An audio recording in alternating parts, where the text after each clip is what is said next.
بسم الله الرحمن الرحيم سبحان الذي سخر لنا هذا وما كنا له مقرنين وإنا إلى ربنا لمنقلبون.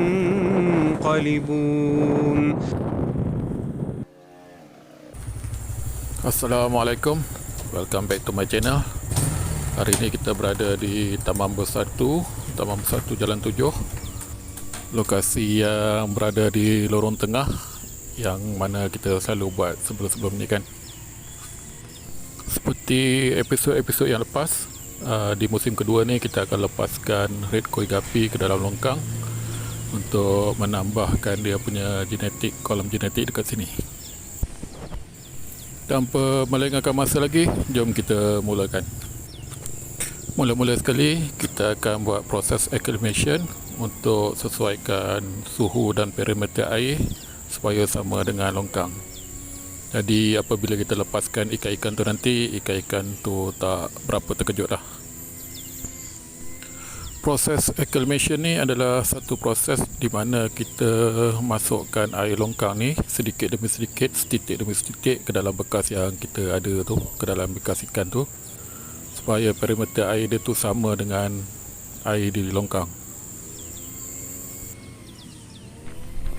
Sementara menunggu proses acclimation ni selesai, jom kita lihat ikan-ikan di lokasi ni. Selamat menonton dan semoga terhibur.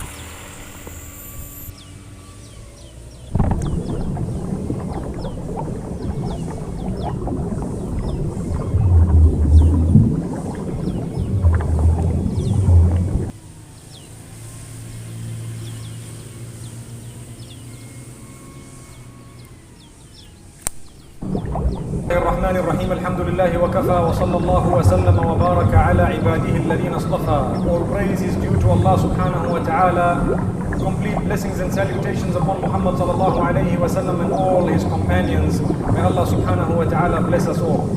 Honored ulama, beloved brothers and sisters and dearest listeners, tonight we read the opening verses of the 11th para or the chapter of the Quran, where Allah subhanahu wa ta'ala makes mention of those who presented excuses for not having attended the battle of Tabuk. That was a battle wherein all the mu'mineen were supposed to come out, besides those who had valid excuses. Last night we read a verse where Allah subhanahu wa ta'ala makes mention of those who are weak, who were excused. Those who had other valid excuses, who did not have to attend. But there were some people who didn't attend and they did not have an excuse, and they thought that the mu'mineen might not win at this time. And when the mu'mineen returned to Al-Madinatul Munawwara, Allah subhanahu wa ta'ala had informed Rasulullah sallallahu alayhi wa sallam about the excuses that these people would come up with. يَعْتَذِرُونَ إِلَيْكُمْ إِذَا رَجَعْتُمْ إِلَيْهِمْ قُلْ لَا تَعْتَذِرُوا لَن نُؤْمِنَ لَكُمْ قَدْ نَبَّأَنَا اللَّهُ مِنْ أَخْبَارِكُمْ. When you get to them, they will present excuses to you. Tell them, don't present excuses. Allah subhanahu wa ta'ala has already informed us about your news. We will not believe in what you have to say. May Allah subhanahu wa ta'ala make us from amongst those who can always be found in His obedience, and not from amongst those who are found in the disobedience of Allah subhanahu wa ta'ala. There was a man at the time of Rasulullah sallallahu alayhi wa sallam who came to the Prophet sallallahu alayhi wa sallam and he said, make dua for my business. Make dua that I have barakah in my business. And Allah subhanahu wa ta'ala obviously informed Rasulullah sallallahu alayhi wa sallam much more than anyone else. Rasulullah sallallahu alayhi wa sallam told him, I fear that if I make a dua for your business, you might become oblivious of Allah. Allah subhanahu wa ta'ala has kept you with a little bit less so that you can turn to the Creator.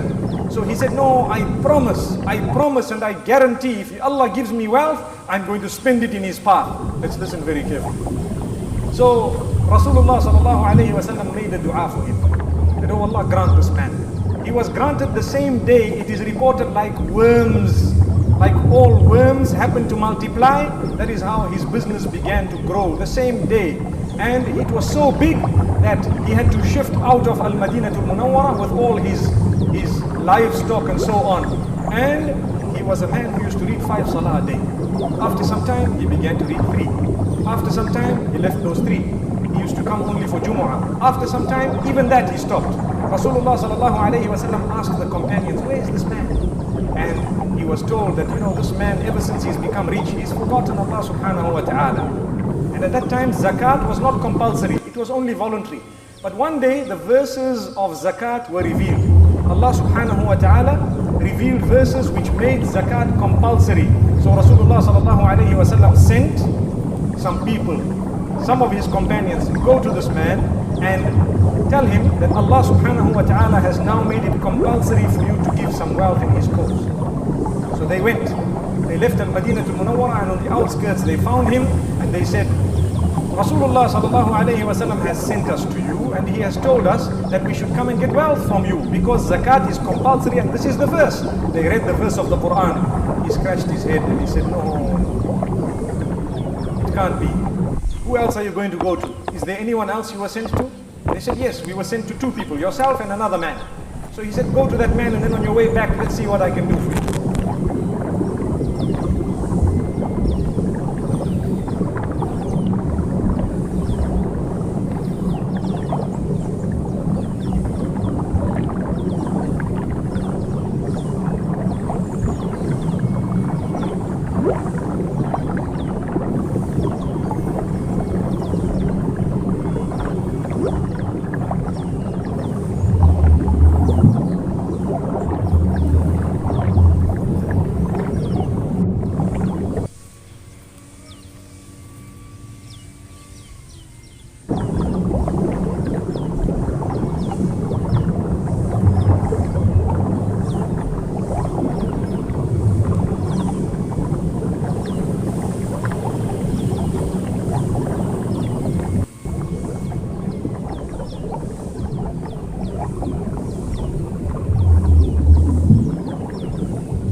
Nampaknya proses acclimation pun dah siap.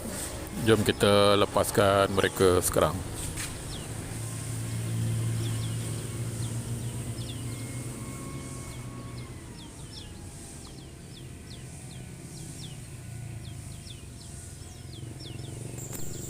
Selamat jalan semua dan semoga kita berjumpa lagi di lain masa.